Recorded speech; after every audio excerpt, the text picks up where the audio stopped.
Hello everyone. आज का chapter है अधिगम का मूल्यांकन, असेसमेंट ऑफ लर्निंग। मूल्यांकन वह प्रक्रिया है जिसके द्वारा अधिगम परिस्थितियों तथा सीखने के अनुभवों के लिए प्रयुक्त की जाने वाली समस्त विधियों और प्रविधियों की उपादेयता की जांच की जाती है। मूल्यांकन शिक्षण अधिगम प्रक्रिया का एक ऐसा सोपान है जिसमें शिक्षक यह सुनिश्चित करता है कि उसके द्वारा की गई शिक्षण व्यवस्था तथा शिक्षण को आगे बढ़ाने की क्रियाएं कितनी सफल हो रही हैं। यह सफलता शिक्षण उद्देश्यों की प्राप्ति प्रत्युत्तर का कार्य करती है। इस तरह मापन के आधार पर शिक्षकों एवं शिक्षार्थियों में आवश्यक सुधार लाने के उद्देश्य से मूल्यांकन की प्रक्रिया अपनाई जाती है। इसमें यह देखा जाता है कि पूर्व निर्धारित उद्देश्यों की प्राप्ति हुई है या नहीं, और यदि नहीं हुई है तो कितनी सीमा तक। यह एक निरंतर चलने वाली प्रक्रिया है जिसका शैक्षिक उद्देश्यों से घनिष्ठ संबंध है। यह शिक्षक एवं शिक्षार्थी दोनों के लिए पुनर्बलन का कार्य करता है। अधिगम का मूल्यांकन क्या है?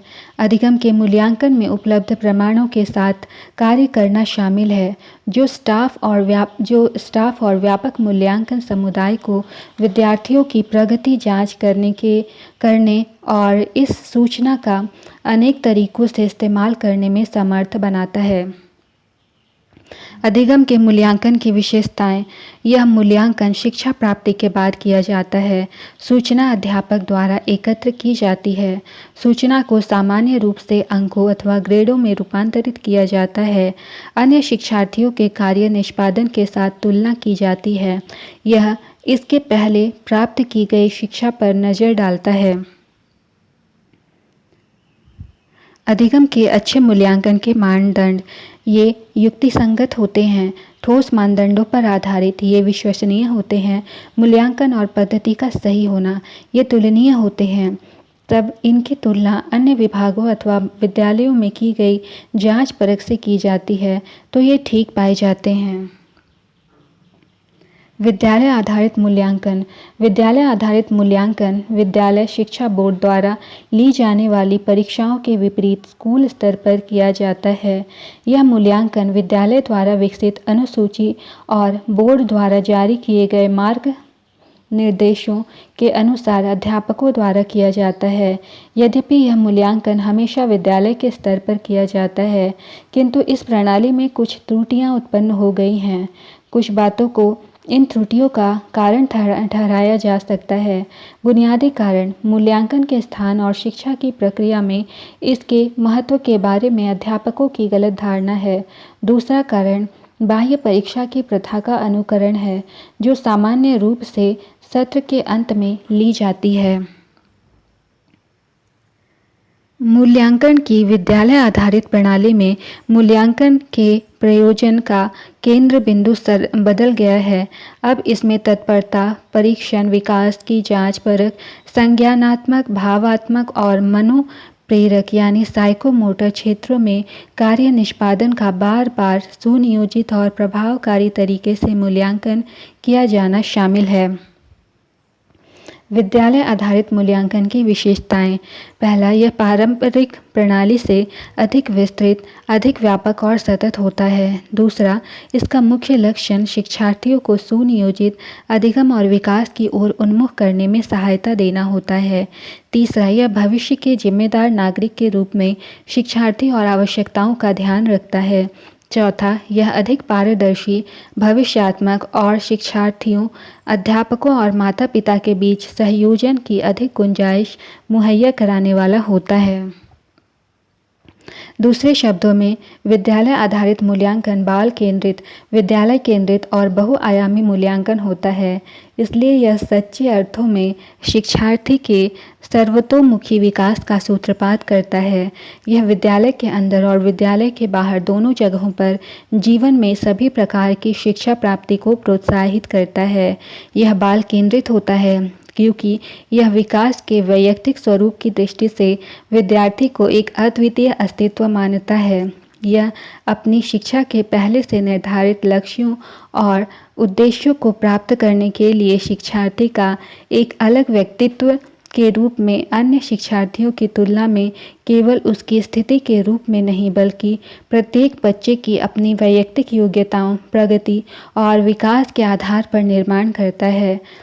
विद्यालय आधारित मूल्यांकन अध्यापकों को अपने विद्यार्थियों के बारे में निम्नलिखित प्रश्नों के उत्तर जानने के भी अवसर प्रदान करता है। पहला, वे क्या सीखते हैं, वे कैसा सीखते हैं। सामूहिक रूप से सीखने में उन्हें किस प्रकार की कठिनाइयों का सामना करना पड़ता है। बच्चे क्या सोचते हैं, बच्चे क्या महसूस करते हैं, उनकी रुचियां और प्रवृत्तियां क्या हैं। इसके अलावा यह मूल्यांकन शिक्षार्थी को अपनी क्षमता का उपयोग बेहतर तरीके से करने में सहायता देता है। यह अध्यापकों को ऐसे तरीकों को ढूंढने के लिए पैनी दृष्टि प्रदान करता है जो अलग अलग शिक्षार्थियों के लिए अपनी समस्याओं और कठिनाइयों का समाधान करने में सहायक सिद्ध हो सकते हैं। यह मूल्यांकन बाल केंद्रित होने के अलावा विद्यालय केंद्रित भी है। इसका अर्थ यह है कि बाहर का कोई अभिकरण इस मूल्यांकन प्रक्रिया में हस्तक्षेप नहीं करता। यह पूरी तरह से विद्यालय आधारित है और अध्यापक द्वारा किया जाता है। अध्यापक पर भरोसा किया जाता है और इस संक्षिप्त विवरण के साथ ही अध्यापक अपने विद्यार्थियों के बारे में सबसे अधिक जानता है। उसे विद्यार्थियों का मूल्यांकन करने की जिम्मेदारी दी जाती है। विद्यालय आधारित मूल्यांकन बहुआयामी होता है।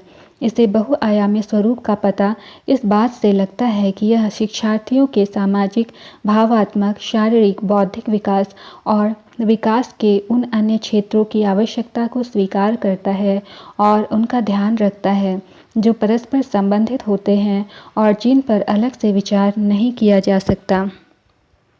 विद्यालय आधारित मूल्यांकन को सुदृढ़ बनाने की आवश्यकता। पारंपरिक मूल्यांकन में केवल सीमित तकनीकों का प्रयोग किया जाता है जिससे विद्यार्थियों की परख अच्छी तरह नहीं हो पाती। इसलिए विद्यालय आधारित नवीनतम मूल्यांकन पद्धतियों की आवश्यकता है। वास्तव में बाह्य परीक्षाओं ने स्कूलों में मूल्यांकन की स्थिति को प्रभावित करना शुरू कर दिया था और अध्यापन की समूची प्रक्रिया सार्वजनिक परीक्षा के अनुकूल बननी शुरू हो गई थी। पारंपरिक बाह्य परीक्षा विद्यालय शिक्षा की अंतिम व्यवस्था में वर्ष के अंत में एक प्रयास परीक्षा होती है। यह मुख्यतः विद्यार्थियों के ज्ञान के केवल शैक्षिक पहलुओं का मूल्यांकन करती है। यह बच्चों की सभी योग्यताओं का मूल्यांकन नहीं करती। लिखित परीक्षा में प्राप्त किए गए अंकों के आधार पर विद्यार्थियों को उत्तीर्ण अथवा अनुत्तीर्ण घोषित कर दिया जाता है और उन्हें पूर्व निर्धारित डिवीजनों में और आगे वर्गीकृत किया जाता है। उत्तीर्ण और अनुत्तीर्ण प्रणाली निराशा उत्पन्न करती है और अमानवीय है क्योंकि अनुत्तीर्ण उम्मीदवार यह महसूस करने लगते हैं कि वे बिल्कुल निकम्मे हैं।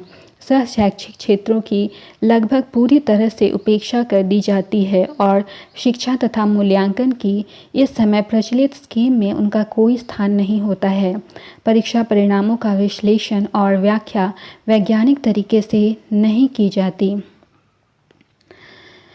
पारंपरिक बाह्य परीक्षा की उपरोक्त कमियों को दूर करने के लिए विद्यालय आधारित सतत और व्यापक मूल्यांकन प्रणाली स्थापित की जानी चाहिए जिसके निम्नलिखित उद्देश्य होते हैं।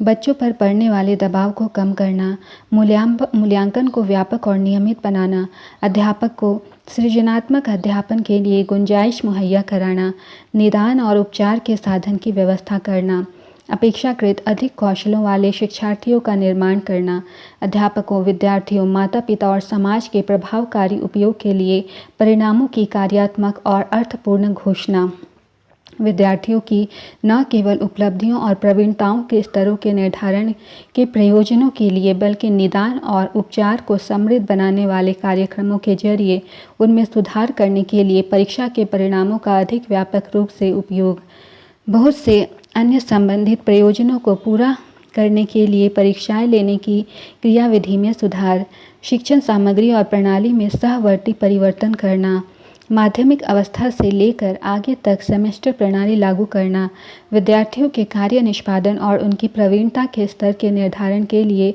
और उनकी घोषणा करने के लिए अंकों के स्थान पर ग्रेडों का उपयोग करना। सतत एवं व्यापक मूल्यांकन, महत्व एवं अभ्यास।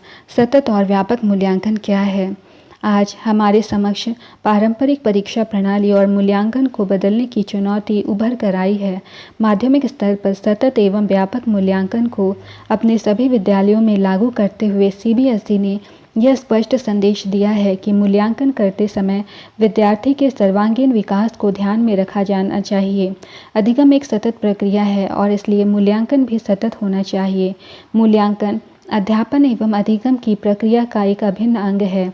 सतत एवं व्यापक मूल्यांकन में मूलभूत से विद्यार्थी के ज्ञान की परीक्षा के स्थान पर उनमें अधिगम की प्रक्रिया को मूल्यांकन के लिए चुना गया है।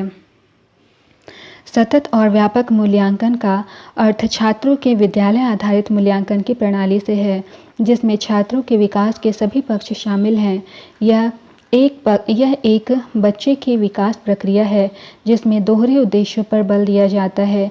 ये उद्देश्य एक ओर मूल्यांकन में निरंतरता और व्यापक रूप से सीखने के मूल्यांकन पर तथा दूसरी ओर व्यवहार के परिणामों पर आधारित है। यहाँ निरंतरता का अर्थ इस पर बल देना है कि छात्रों की वृद्धि और विकास के अभिज्ञात पक्षों का मूल्यांकन एक बार के कार्यक्रम के बजाय एक निरंतर प्रक्रिया है, जिसे संपूर्ण अध्यापन अधिगम प्रक्रिया में निर्मित किया गया है और यह शैक्षिक सत्रों की पूरी अवधि में फैली हुई है।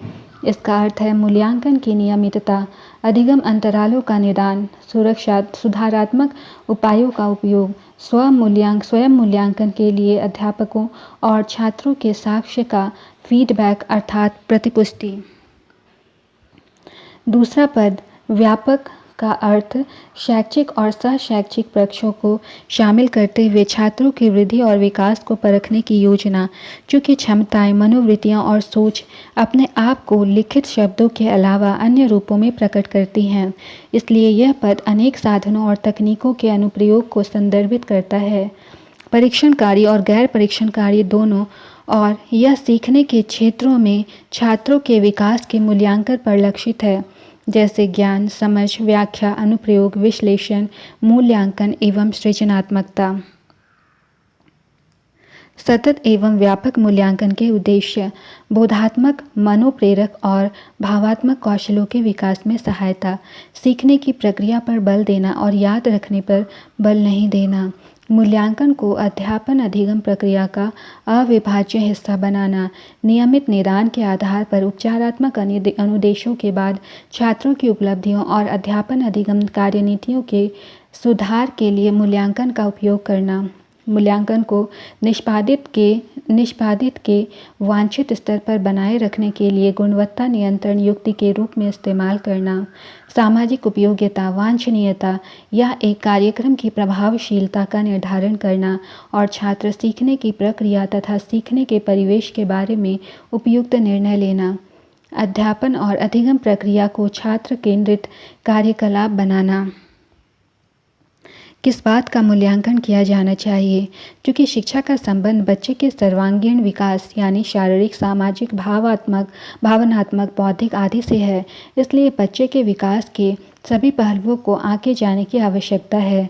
इस समय हम समूचे बच्चे को नहीं आंकते, बल्कि विशिष्ट क्षेत्रों में केवल उनकी शैक्षिक उपलब्धियों का मूल्यांकन करते हैं। हम शिक्षार्थी का मूल्यांकन बुनियादी रूप से उसके परीक्षा परिणामों के आधार पर करते हैं। हम सीखने के लिए किए गए प्रयास, कार्य निष्पादन, अभिवृत्तियों का और जो कुछ सीखा गया है उसका उपयोग विभिन्न स्थितियों में करने की योग्यता का मूल्यांकन नहीं करते और न ही उनका मूल्यांकन इस आधार पर करते हैं कि वे तकनीकें कितने प्रभावकारी रूप से करती हैं, इसका अथवा विभिन्न सिद्धांतों का मूल्यांकन कितने विवेचनात्मक ढंग से करते हैं। इस प्रक्रिया के स्वरूप को अधिक व्यापक बनाने के लिए महत्वपूर्ण है कि बच्चे की शिक्षा प्राप्ति का निर्धारण कक्षा के अंदर और बाहर की हर एक प्रकार की स्थितियों और वातावरण में किया जाए। यह जरूरी है कि निर्धारण अथवा मूल्यांकन की प्रक्रिया सूचना प्रदान करने के तरीके और इस फीडबैक का भाग हो कि स्कूल और अध्यापक शिक्षा के प्रत्याशित परिणाम प्राप्त करने में किस हद तक सफल हुए हैं। बच्चे की शिक्षा प्राप्ति का एक दूसरा चित्र प्राप्त करने के लिए मूल्यांकन का ध्यान इस बात पर केंद्रित होना चाहिए कि निम्नलिखित बातों के लिए शिक्षार्थी में कितनी योग्यता है।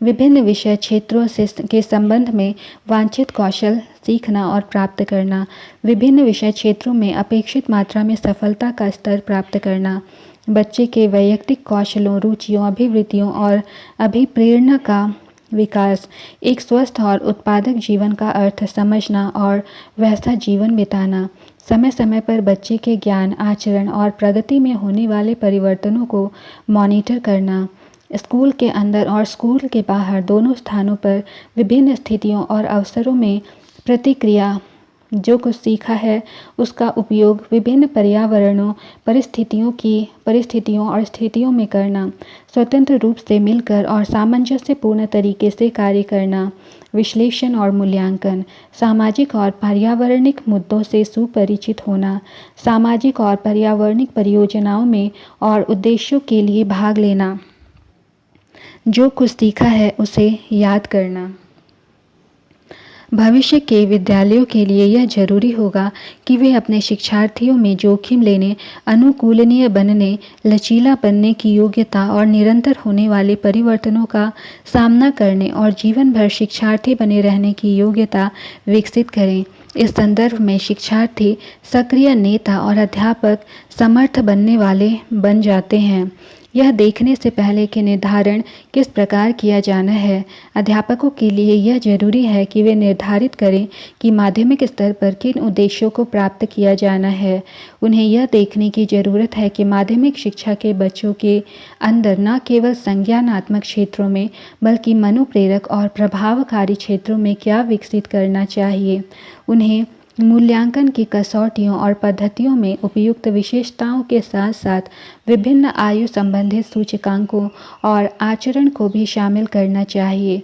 उन्हें यह निर्धारित भी करने की ज़रूरत है कि माध्यमिक स्तर की शिक्षा के पूरा होने पर वे शिक्षार्थी क्या अपेक्षाएं करते हैं और विभिन्न पहलुओं और ज्ञान के क्षेत्रों के संबंध में किस प्रकार की प्रोफाइल रिपोर्ट की ज़रूरत है, जो बच्चे के लिए तेजी से बदलते हुए वैयक्तिक विकास को दर्शाती हो। यह निर्धारण अथवा मूल्यांकन एक उपयोगी, वांछनीय और सामर्थ्यकारी प्रक्रिया है। इसे पूरा करने के लिए हमारे निम्नलिखित प्राचलों को ध्यान में रखना जरूरी है। विद्यार्थी का मूल्यांकन करना, शिक्षार्थी के ज्ञान और पाठ्यक्रम के विषय और अन्य विषयों के बारे में उनकी प्रगति के बारे में सूचना एकत्र करने के लिए विविध प्रकार के तरीकों का उपयोग करना, सूचना निरंतर एकत्र करते रहना और उसे अभिलेखबद्ध करना, प्रत्येक विद्यार्थी के प्रत्युत्तर देने और सीखने के तरीके में और उसमें लगने वाले समय को महत्व देना, निरंतर आधार पर रिपोर्ट देना और प्रत्येक विद्यार्थी की अनुक्रिया के बारे में संवेदनशील होना, फीडबैक मुहैया करना जिससे सकारात्मक कार्रवाई की जा सकेगी और विद्यार्थी को बेहतर ढंग से कार्य करने में सहायता मिलेगी।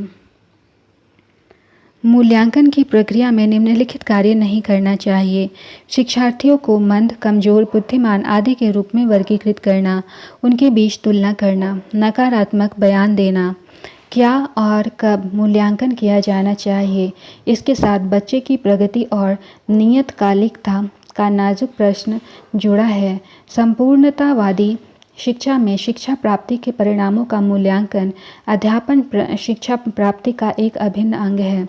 शिक्षा प्राप्ति के प्रत्येक सत्र में 3 भाग शामिल होने चाहिए। शिक्षा प्राप्ति की प्रक्रिया, जो सीखा गया है उसका अनुप्रयोग और जो सीख गया है उसका मूल्यांकन।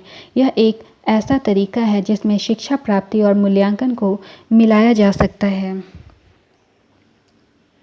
सतत और व्यापक मूल्यांकन करने के लिए शैक्षिक और सह-शैक्षिक दोनों पहलुओं को समुचित मान्यता दी जानी जरूरी है।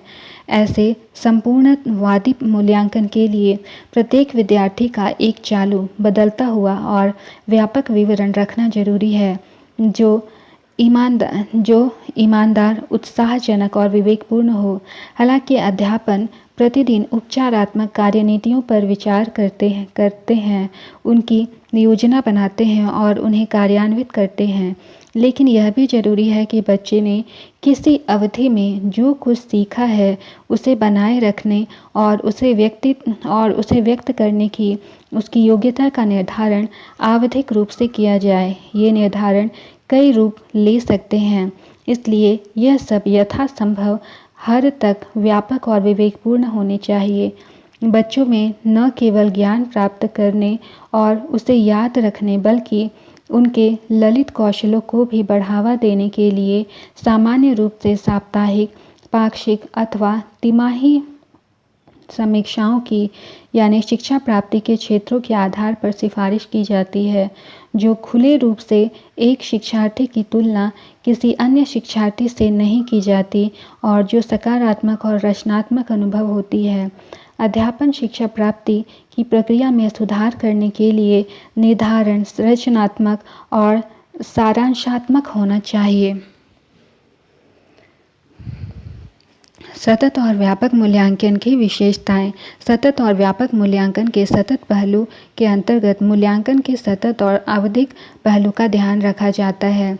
निरंतरता का अर्थ है शिक्षा के प्रारंभ में विद्यार्थियों का निर्धारण यानी स्थापना मूल्यांकन और शिक्षण प्रक्रिया के दौरान निर्धारण रचनात्मक मूल्यांकन, जो मूल्यांकन की बहुविधि तकनीकों का उपयोग करके अनौपचारिक रूप से किया जाता है। नियतकालिकता का अर्थ है कार्य निष्पादन का निर्धारण, जो यूनिट यानी अवधि के समाप्त होने पर बार बार किया जाता है। सारांशात्मक सतत और व्यापक मूल्यांकन का व्यापक संगठक बच्चे के व्यक्तित्व के सर्वतोमुखी विकास के निर्धारण का ध्यान रखता है। इसमें विद्यार्थियों के विकास के शैक्षिक और इसके अलावा सह-शैक्षिक पहलुओं का निर्धारण शामिल है। शैक्षिक पहलुओं के पाठ्यक्रम के क्षेत्र अथवा विशेष सापेक्ष क्षेत्र शामिल होते हैं, जबकि सह-शैक्षिक पहलुओं में जीवन कौशल, सह-पाठ्यचर्या, अभिवृत्तियाँ और मूल्य शामिल होते हैं। शैक्षिक क्षेत्रों में निर्धारण निरंतर और नियतकालिक रूप से मूल्यांकन की बहुविधिक तकनीकों का इस्तेमाल करके औपचारिक अनौपचारिक रूप से किया जाता है। नैदानिक मूल्यांकन यूनिट यानी परीक्षा के समाप्त होने पर किया जाता है। कुछ यूनिटों में घटिया कार्य निष्पादन के कारणों का पता नैदानिक परीक्षणों का उपयोग करते हुए लगाया जाता है। इसके बाद उपयुक्त रूप से हस्तक्षेप किया जाता है और कार्रवाई की जाती है और तत्पश्चात पुनः परीक्षण किए जाते हैं। सह-शैक्षिक छात्रों में शैक्षिक क्षेत्रों में निर्धारित मानदंडों के आधार पर बहुविध तकनीकों का इस्तेमाल करते हुए किया जाता है। जब जीवन कौशलों का निर्धारण के सूचकों और जांच सूचियों के आधार पर किया जाता है। यह देखा गया है कि आमतौर पर किसी विषय के तथ्यों, उनकी संकल्पनाओं, उनके सिद्धांतों आदि के ज्ञान और उनकी समझ जैसे शैक्षिक क्षेत्रों का मूल्यांकन किया जाता है। सह-शैक्षिक तत्वों को या तो मूल्यांकन की प्रक्रिया से बिल्कुल बेहतर रखा जाता है अथवा उनकी ओर पर्याप्त ध्यान नहीं दिया जाता। मूल्यांकन को व्यापक बनाने के लिए शैक्षिक और सह-शैक्षिक दोनों क्षेत्रों को महत्व दिया जाना चाहिए। समृद्धि के सह-शैक्षिक पहलुओं के मूल्यांकन के सरल और प्रबंधकीय तरीकों को व्यापक मूल्यांकन स्कीम में अवश्य शामिल किया जाना चाहिए। राष्ट्रीय शिक्षा नीति संबंधी दस्तावेज 1986, जिसका 1992 में संशोधन किया गया है, में भी इस बात का उल्लेख किया गया है कि मूल्यांकन योजना में शिक्षा के विषयों और सह शिक्षा के सभी शिक्षण संबंधी अनुभवों को शामिल किया जाना चाहिए। व्यापक मूल्यांकन के लिए अनेक प्रकार की तकनीकों और साधनों का उपयोग करना जरूरी होगा। इसका कारण यह है कि शिक्षार्थी की समृद्धि के विभिन्न विशिष्ट क्षेत्रों का मूल्यांकन कतिपय विशेष तकनीकों के जरिए किया जा सकता है। व्यापक और सतत मूल्यांकन के कार्य एवं महत्व। अध्यापन शिक्षा प्राप्ति प्रक्रिया में मूल्यांकन और शैक्षिक और सह-शैक्षिक पहलुओं का ध्यान रखने की अपेक्षा की जाती है। यदि कोई किसी क्षेत्र में कमज़ोर है तो नैदानिक मूल्यांकन किया जाना चाहिए और उपचारिक उपाय अपनाए जाने चाहिए। सतत और व्यापक मूल्यांकन के कार्य एवं महत्व ये हैं। यह अध्यापक को प्रभावकारी कार्यनीतियाँ आयोजन करने में सहायता देता है। सतत मूल्यांकन शिक्षार्थी की प्रगति और सीमा और मात्रा को नियमित रूप से आंकने में सहायता देता है। विशिष्ट शैक्षिक और सहशैक्षिक क्षेत्रों के संदर्भ में योग्यता की उपलब्धि। सतत मूल्यांकन शिक्षार्थियों की कमजोरियों का निदान करने का कार्य करता है और अध्यापक को अलग अलग शिक्षार्थियों की शक्तियों और कमजोरियों और उनकी आवश्यकताओं का पता लगाने में सहायता देता है। यह अध्यापक को तत्काल फीडबैक मुहैया कराता है, जो तब तक फैसला कर सकता है कि कोई विशेष यूनिट या संकल्पना समूची कक्षा को फिर से पढ़ाए जाने की आवश्यकता है अथवा केवल कुछ शिक्षार्थियों को औपचारिक शिक्षा की आवश्यकता है। सतत मूल्यांकन के द्वारा बच्चे अपनी शक्तियों और कमजोरियों को जान सकते हैं। यह बच्चों के अध्ययन की अच्छी आदतें विकसित करने, गलतियों को सुधारने और अपने क्रियाकलापों को वांछित लक्ष्य प्राप्त करने की दिशा में मोड़ने के लिए अभिप्रेरित कर सकता है। इससे शिक्षार्थी को शिक्षा के उन क्षेत्रों को निर्धारित करने में सहायता मिलती है जिसमें अधिक जोर दिए जाने की आवश्यकता है। सतत और व्यापक मूल्यांकन अभिरुचियों और प्रवृत्ति वाले क्षेत्र अभिज्ञात करता है। यह अभिवृत्तियों और मूल्य प्रणालियों में होने वाले परिवर्तनों का पता लगाने में सहायता देता है। यह विषयों, पाठ्यक्रमों और जीवन वृत्तियों यानी करियर के चुनाव के बारे में भविष्य के लिए फैसले करने में सहायता देता है।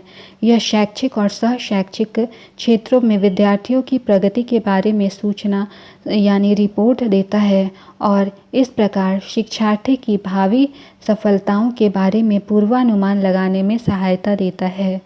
सतत मूल्यांकन समय समय पर बच्चे, अध्यापकों और माता पिता को उपलब्धि के बारे में जागरूक बनाने में सहायता देता है। यदि उपलब्धि में कोई कमी हुई हो तो वे उसके संभाव्य कारणों की जांच कर सकते हैं और शिक्षा के उस क्षेत्र में जिसमें अधिक जोर देने की आवश्यकता हो उपचारिक उपाय कर सकते हैं। बहुत बार ऐसा होता है कि कुछ वैयक्तिक कारणों, पारिवारिक समस्याओं अथवा समायोजन की समस्याओं के कारण बच्चे अपने अध्ययन की उपेक्षा करना शुरू कर देते हैं, जिसके परिणाम स्वरूप उनकी उपलब्धि में अचानक गिरावट आ जाती है। यदि अध्यापक बच्चे और माता पिता की उपलब्धि में आई गिरावट का पता न चले तो बच्चे द्वारा अपने अध्ययन की उपेक्षा लंबे समय तक की जाती रहती है और इसके परिणाम स्वरूप उपलब्धि घटिया हो जाती है और बच्चे की शिक्षा प्राप्ति में स्थायी रूप से त्रुटि रह जाती है। सतत और व्यापक मूल्यांकन का मुख्य जोर विद्यार्थियों की निरंतर संवृद्धि पर है और उनका बौद्धिक, भावात्मक, शारीरिक, सांस्कृतिक और सामाजिक विकास सुनिश्चित करने पर होता है और इसलिए यह विद्यार्थी की केवल शैक्षिक उपलब्धियों को आंकने तक सीमित नहीं होगा। यह मूल्यांकन का उपयोग शिक्षार्थियों और अन्य कार्यक्रमों के लिए अभिप्रेरित करने, सूचना प्रदान करने, फीडबैक की व्यवस्था करने और शिक्षा में शिक्षा प्राप्ति के सुधार करने के लिए अनुवर्ती कार्यवाही करने और शिक्षार्थियों के विवरणों का एक व्यापक तस्वीर प्रस्तुत करने के एक साधन के रूप में करता है। सतत एवं व्यापक मूल्यांकन के साधन एवं विधियाँ। सतत एवं व्यापक मूल्यांकन के अंतर्गत अपरिक्षेपी उपकरणों या तकनीक का प्रयोग किया जाता है, जैसे निरीक्षण, प्रश्नावली, साक्षात्कार, जांच सूची। निरीक्षण गुडे तथा हॉट के अनुसार विज्ञान निरीक्षण से आरंभ होता है और अपने तथ्यों की पुष्टि के लिए अंत में निरीक्षण का सहारा लेता है। इस विधि के द्वारा सामूहिक व्यवहार तथा जटिलता समस्याओं का अध्ययन भी सरलतापूर्वक किया जा सकता है। निरीक्षण विधि में अध्ययन सावधानीपूर्वक होता है क्योंकि अध्यापक स्वयं प्रत्यक्ष रूप से भाग लेता है। इस विधि में सामूहिक व्यवहार की जांच भी की जाती है। यह विधि पूर्ण बाल्यकाल में मूल्यांकन के लिए प्रत्युत्तम है क्योंकि इसमें छात्रों को मूल्यांकन किए जाने का एहसास भी नहीं होता और अध्यापक प्राकृतिक परिस्थिति में बालक का मूल्यांकन कर पाते हैं। इसकी विशेषताएं निम्नलिखित होती हैं: वस्तुनिष्ठता, निश्चयात्मकता, क्रमबद्धता, प्रामाणिकता और विश्वसनीयता। प्रश्नावली एक प्रकार का उत्तर प्राप्त करने का साधन है जिसके द्वारा उत्तरदाता स्वयं उसकी पूर्ति करता है। यह प्रश्नों की सुनियोजित सूची होती है जिसके आधार पर बच्चों का मूल्यांकन किया जाता है। 0 से 6 वर्ष की अवस्था में बच्चों को चित्र प्रश्नावली दी जाती है जिसमें प्रश्न चित्रों के रूप में होते हैं। बच्चे सही लगने वाले चित्रों को अंकित करते हैं। साक्षात्कार। साक्षात्कार वह विधि है जिसके द्वारा मौखिक अथवा लिखित सूचना प्राप्त की जाती है। साक्षात्कार द्वारा अध्यापक बालक की प्रगति को ज्ञापित कर पाता है, परंतु इसमें प्रश्न इस प्रकार से दैनिक जीवन से संबंधित होते हैं कि बालक को यह ज्ञान नहीं हो पाता है कि यह उसका मूल्यांकन हो रहा है।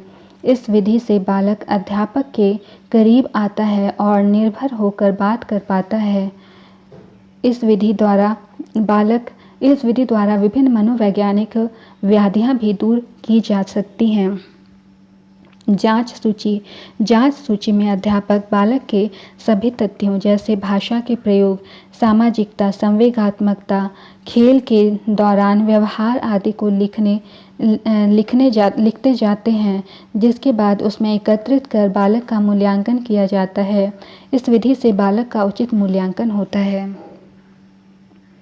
अभ्यास प्रश्न। प्रश्न संख्या 1, निम्नलिखित में से कौन सी अधिगम के मूल्यांकन की विशेषता नहीं है?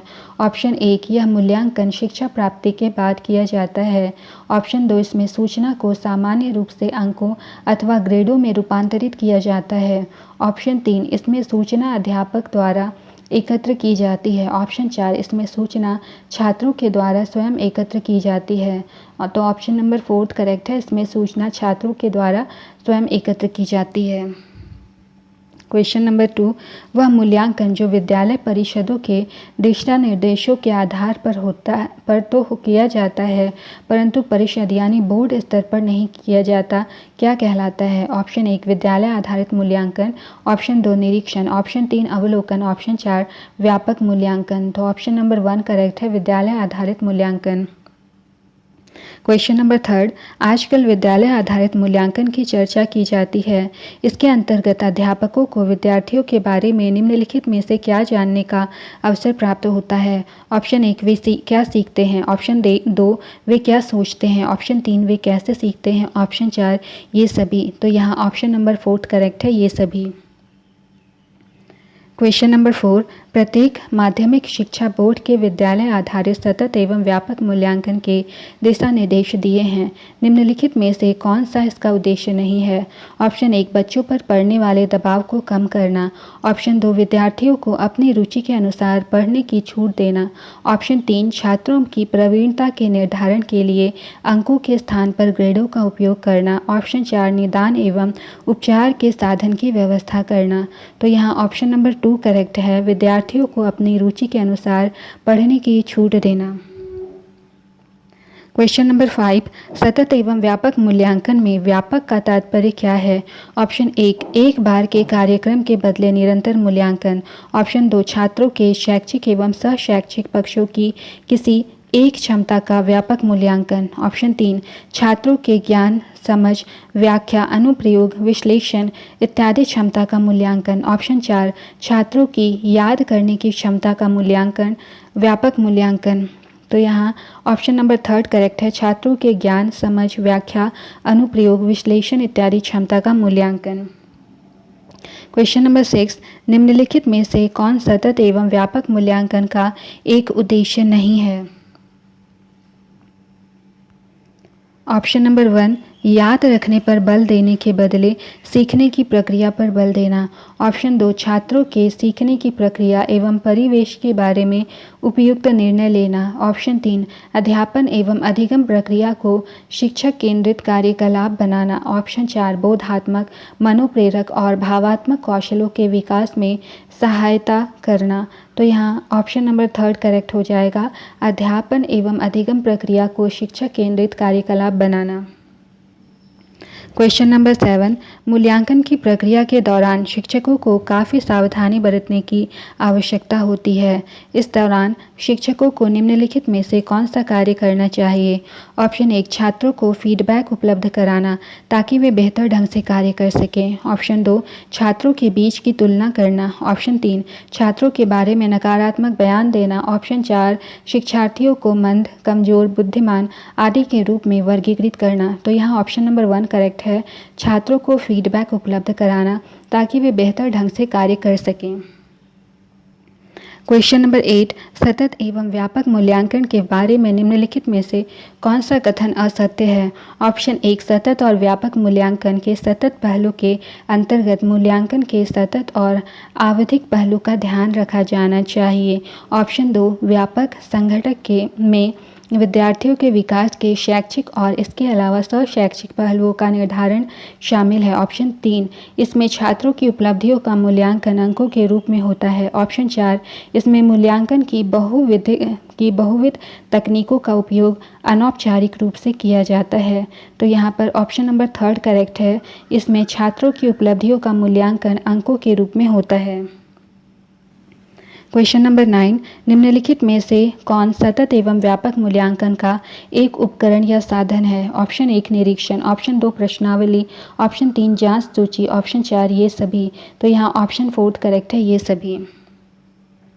क्वेश्चन नंबर 10, अधिगम के अच्छे मूल्यांकन का मानदंड है। ऑप्शन 1, ये युक्ति संगत होते हैं। ऑप्शन 2, ये विश्वसनीय होते हैं। ऑप्शन 3, ये तुलनीय होते हैं। ऑप्शन 4, उपरोक्त सभी। तो यहाँ ऑप्शन 4 करेक्ट है, उपरोक्त सभी।